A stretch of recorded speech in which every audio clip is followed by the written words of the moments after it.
ভাবি তুমি কেমন আছো? এই তুমি কই যাও? এই কে তোর ভাবি? তোর লেভেল কি আর আমার লেভেল কি তুই দেখছস একবার? আরেকটা কথা শোন, তুই আসছস ঠিকই, কিন্তু কোনোদিনও তোর ভাইয়ের সাথে আমার অনুমতি ছাড়া দেখা করতে পারবি না। তুই যেভাবে আসছস ঠিক সেভাবে চলে যা।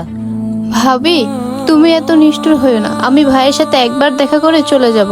ম্যাডাম আপনি শুধু একবার করেন, আমি ধাক্কা ধাক্কাতে একবার গেটের বাইরে বের করে দিয়ে দিতেছি। আরে না না, এটা করতে হবে না। ওই কি বলছে শুনছস? তুই এখান থেকে ভালো মানুষের মতো চলে যা, আর না হয় আমি তোকে ঘাড় ধাক্কা দিয়ে বাড়ি থেকে বের করে দেব। ভাবি তুমি ভাইয়ের সাথে একবার দেখা করতে দাও। এই সর, তোর ভাইয়ের সাথে দেখা করতে পারবি না, তুই এক্ষুনি চলে যা। ভাবি তুমি রাগ করো না, আমি ভাইয়ের সাথে একবার দেখা করেই চলে যাব।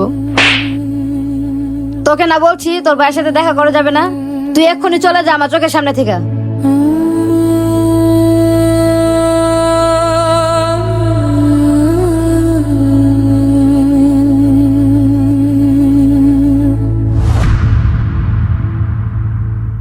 হ্যাঁ হ্যাঁ আমি আসতেছি, তুমি 5টা মিনিট ওয়েট করো, আমি এখনই আসতেছি।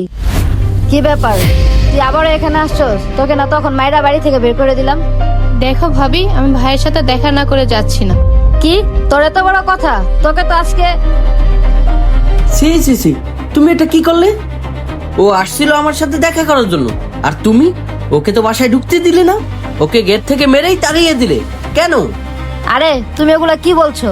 তুমি যেমনটা ভাবছো তেমনটা না। আমি তো আসছি তোমার বোনকে আগায় বাসায় নিয়ে যেতে, আর তুমি এসব কি উল্টাপাল্টা কথা বলতেছো, আমার সাথে খারাপ ব্যবহার করতেছো। তুমি চুপ করো, তুমি আর একটা কথাও বলবে না। তুমি কি করছো না না করছো সবকিছুই আমি জানি, ও আমাকে সবই বলেছে। তুমি কেমনি পারলা? ও তো তোমার বাসায় থাকতে আসেনি, জাস্ট আমার সাথে কথা বলতে আসছিল।